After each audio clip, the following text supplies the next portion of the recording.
Fellas, you know Degree Cool Rush deodorant, right? Well, last year they changed the formula, and guys were mad about it. One dude even started a petition. So guess what? Degree heard us, admitted they messed up, and brought the original Cool Rush scent back exactly how it was. And it's in Walmart, Target, and other stores now for under $4. So grab some and remember why its cool, crisp, and fresh scent made it the #1 men's antiperspirant for the last decade. Degree Cool Rush is back, and it smells like victory for all of us.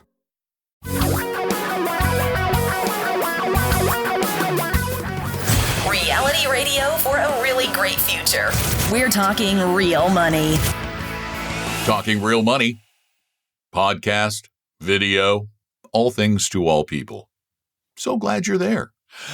Here in Florida, I'm Don McDonald. Up there in Washington State, that's Tom Cock. We are the hosts of Talking Real Money, the radio show, the podcast, and now the very exciting, incredibly popular with 285 people YouTube videos, or maybe 290 by the time, I don't know. Could be 300. Could have had a big rush. Hey, you live in a house, right? I do. Yeah. And all of you probably do too, or an apartment. But if you live in a house or a condo or a townhouse, cabin in the woods, you probably are aware that this has been an interesting time. These have been interesting times for real estate. I mean, 2007, the house in which I am living, this is the house right here. We were offered $1 million in late 2007 for our house. Houses were selling like hotcakes. Everybody was flipping houses. They were lining up to buy new condos. It was ridiculous and crazy. What happened the next year? Oh, yeah. Well, now we're back to that point again. And I'm trying to get my house sold. Okay, this is not that kind of show. That is another channel. It's Dr. Phil, and he will be talking about this later on his program. Tune in for that. Part of the problem is that there are emotions. This is part of the issue with real estate, particularly homes, is they're not just investments. There are emotions and massive amounts of emotions, particularly for one party in most households. It's like one person who gets very emotionally attached to the house. In this case, it's my wife. So it's challenging. But what should you do? You're getting older. You've got equity in your house. What should you do with this big chunk of change that's just sitting there locked away in that building you're living in? And let's talk a little more about the current situation, because if you have owned a home for a period of time. I had a similar experience, except I bought the house that I live in literally right at the peak. I always laugh. I said, I think they rang a bell and then said, oh, Tom's in. Everything went straight down. And he finally got back to the value that he paid for it in 2000. Yeah, I mean, and my next door neighbor was in the business. He had borrowed more money to put in a very fancy backyard with a creek and all that stuff and the waterfall, and he got foreclosed on, and prices went down dramatically. I think at one point I realized I was down about 40% from where I purchased the house. It was pretty steep. So basically, real estate can be as volatile as stocks. Yeah, okay. They don't price it every moment by moment. You don't see. There's not a channel that tells you Don McDonald's house just went from this to this. Actually, there is. It's called Zillow. Except they don't do it in your car. You have to go online to do that. Unless you're on your iPhone. They don't push it in your face all the time the way they do with stocks. Like your estimate is. I know. So yes, you're right. You can go find out. So that adds, by the way, I think for stocks, a level of emotion that gets people worked up and makes them do bad things. If you're one of those people, though, that goes to Zillow all the time and sees, whoa, look at the value of my house, what should I do? Well, I think there's a couple things to consider if you're in your 50s and 60s. First of all, I don't know that it's a good idea to borrow a lot of money against your home or take equity out as you get older to spend it on other things.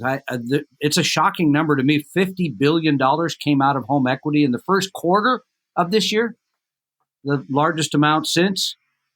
Oh, really? 2007? Come on. You seriously? Surprising. Yeah. I mean, Yeah. houses price went that. People took money out. And then what happened next? Oh, that's right.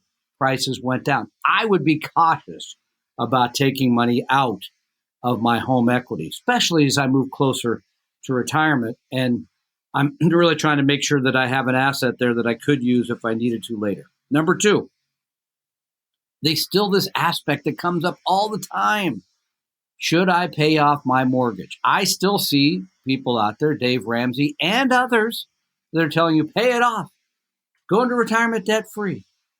And I don't know that that's a good idea when interest rates, and when you could go refinance your mortgage at around 3% today. I know they've gone up a little bit since I refied, I think, late last year. So I would rather see you refinance that at a very low interest rate, carry that forward for a period of time. That's okay. Rather than taking cash that you could invest and remain liquid with into retirement. It doesn't make sense to me to take that and pay the mortgage down. And at the end of the day, Don, this is something we've talked about many, many times about real estate. I see people still wanting to buy second homes for reasons of lifestyle, which is fine. In my take, you can go stay anywhere, do anything you like lifestyle-wise today with Airbnb, all those things. But if that's a preference of yours, if you need to own an overpriced piece of real estate on an island, wow, is that an opinion? Then brother. go right ahead. Oh, brother. Then go ahead.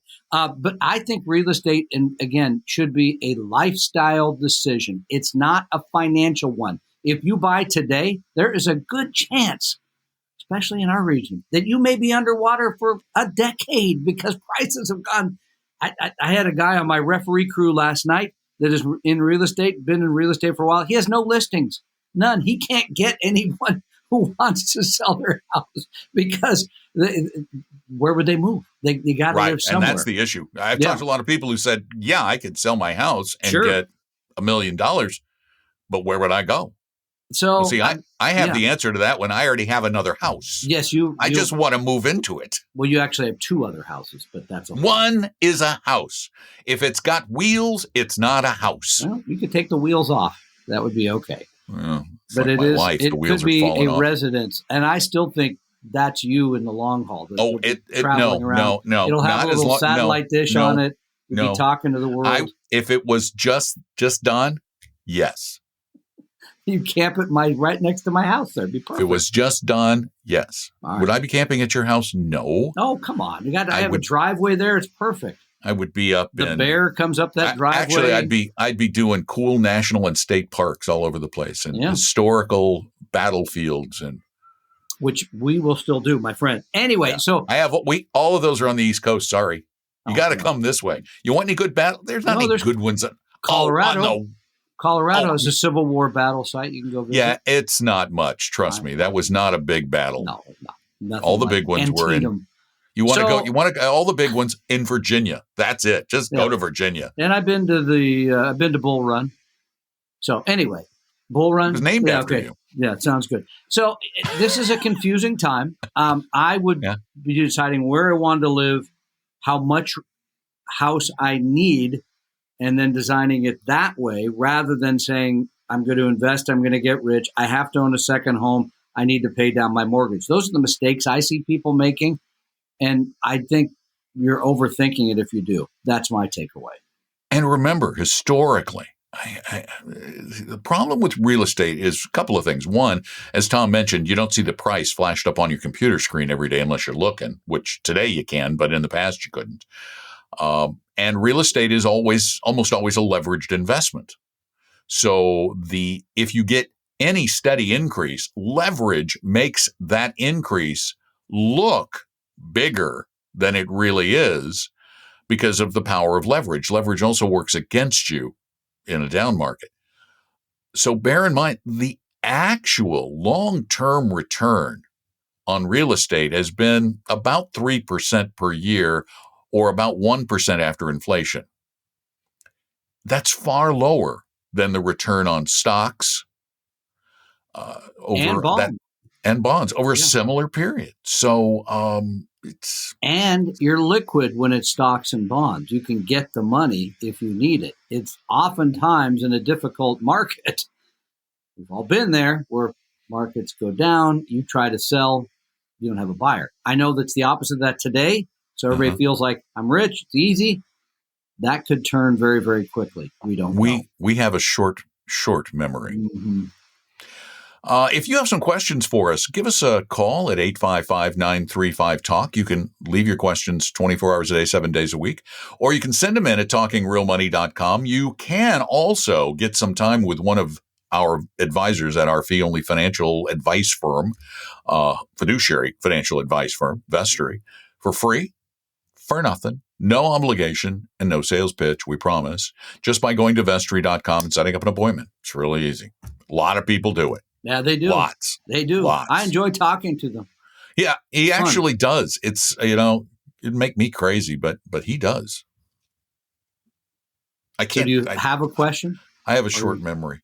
I'm short. I'm Tom. Short. I have a short. Oh, we forgot to say who we were. I'm Don McDonald. That guy's Tom Cock. This is Talking Real Money. I do have a question for you about managed funds.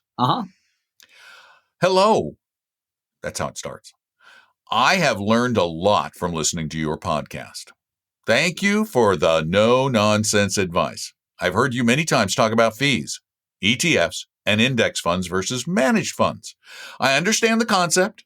Moving forward, I only invest in ETFs and index funds. My question is, I have a fund, FBALX, that's Fidelity Balanced, that appears to be managed. Expense ratio is 0.52%, but the returns are pretty good. Should I dump it? Also, is there an easy way to determine if a fund is managed? Tom. Wow. Good questions. By the way, I do want to mention around exchange-traded funds, ETFs. Just by owning an ETF does not mean you have a passive or index fund. There are actively managed exchange-traded funds, so that's an important thing to pay attention to. Well, in terms of whether or not it's an index fund or not, generally it's labeled. Generally, it's a higher expense, like 0.52 in today's world, where you can go buy exchange-traded funds for 0.1. You can pretty clearly see that that's an index product, not an active. Just think it through. In an actively managed mutual fund or exchange-traded fund, you got to pay the people that are picking the stocks. You got to pay the analysts that are telling them how to pick the stocks. It's more expensive on the back end, right, for the accounting and all that, because there's a lot more going on. If it simply owns an index or it's index-like, your expenses are less because this is a mechanical, disciplined approach rather than someone waking up and saying, sell AMC and buy GameStop. So it's generally the expense ratio, and generally it is labeled. Do you have another way, Don, to definitely discern? Yes, when they have the name index in their fund name, you will know it's an index. You won't always know otherwise. And Fidelity does not have a balanced index. You can build your own, and we've got that with our 3 fund from Fidelity at talkingrealmoney.com, because you get the U.S. fund, you get the international fund, you get the bond fund, put 40% in the bond fund, split the 60%, 30-30 in the U.S. and the international, and basically you have a globally diversified index balanced fund. Yeah, and I think Vanguard's balanced index fund is just U.S. stocks. I'm correct. It is. Well, Fidelity's balanced is just U.S. stocks too. But Vanguard's balanced has a balanced index fund. Vanguard, which would be a lower that's cost. what I was going to say. Exactly. Yeah. Vanguard has a balanced index, and let me see what its expense ratio is. The expense ratio is less than half of FBLAX. Let's see. Balanced Fidelity. Index is VBIAX, and its expense ratio is 0.07%. Yeah, so 0.07%. Cheap. Versus 0.52%. Yeah, you can do the math on that. You can clearly see. So, you're not getting, again, the reason that I like the 3 funds, which are very, for either Schwab, Fidelity, or Vanguard, is you're getting greater diversification and you're getting it at an extremely low cost. As Don said, it takes a little more work, right? You're not just buying one fund and putting it all in there because you got to buy the 3 and you have to divide it up, and you probably should be rebalancing, which is something we'll talk about in a future podcast. So those things make it a little more difficult to operate, to pay attention to, but they're probably going to have better performance over the long haul. No guarantee of that, but probably. No. But the fact of the matter is the reason they probably will is quite simple. It's not that an index fund is better than an actively managed fund. They're not. They're as good as the market. The reason is the reduction in expenses. Basically, if the 2 funds performed identically, the Fidelity Balanced and the Vanguard Balanced Index, if they performed identically, just due to the lower expense ratio, the Vanguard fund is going to return almost 0.5% more per year. And there's another reason, by the way. So just think this through. If you went and bought a Range Rover, big car, and then one morning you went out to your garage to start the car and drive off, and you had a Honda Civic, you would be unhappy. If you buy a mutual fund that says it's one thing, and then you wake up another day and it's something else because there's an active manager there who's decided that the Range Rover wasn't very good, but the Civic was better. I personally don't want to own things like that. I'd rather have the index where I always know what I own. And for me, by the way, that's the Honda Pilot. Yeah, but that analogy though for a Fidelity Balanced fund, really good. Think about it. Fidelity Balanced fund would be more like a. I didn't say they were like either one. I just said I want to know what I own every day. A Nissan versus a Toyota, the Gullwing Tesla. Range that's the only one I care about. It's like one day you have a $300,000 Lamborghini in the garage, and the next day you have an old Yugo. Okay, that's a better analogy. There you go. No, it's not. It's worse. That's even worse. It's a terrible analogy. You don't own what you intended to own. That's the point. When you buy an actively managed fund. And we've seen this time and material. It's happened many times. In addition to you being a Luddite, you're not exactly a car guy either. No, I'm clearly would stick with soccer analogies. Okay, I'll come up with one there for the next show. I'm sure you will. Watch out, corner flag is all I have to say. How's that corner flag wound doing today? My ankle still hurts. All right, folks. We're so glad you're there. If you like what you hear, please tell a friend. If you like what you see, please tell about 30 friends because we got to catch up with Paul Merriman. That's all going to be a tall order, but we'll try.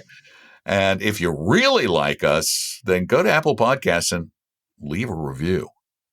And go watch our YouTube channel because we're doing another triumvirate podcast with Tom, Paul, and Don all together in one video extravaganza on this channel.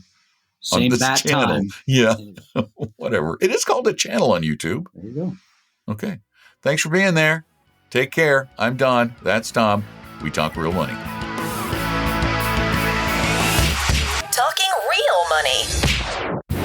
We hope you realize that the information provided on Talking Real Money is for educational and hopefully enjoyable purposes only. Providing personalized financial planning or investing advice takes time, so please consult with a really good fee-only fiduciary investment, tax, or legal advisor. We know a good one. Investing must always involve risk. In other words, you can and probably will lose money at times. Also, as much as you want it, no one can accurately, consistently predict the future. So past performance doesn't tell you a darn thing about what the future will bring. Unlike many other programs that say something similar, Talking Real Money is not trying to get you to buy or sell any financial products or securities. Instead, the program is provided as a public service by Vestry, a fee-only registered investment advisor. Thanks for listening, and please visit TalkingRealMoney.com for more information and disclosures. Are we done now?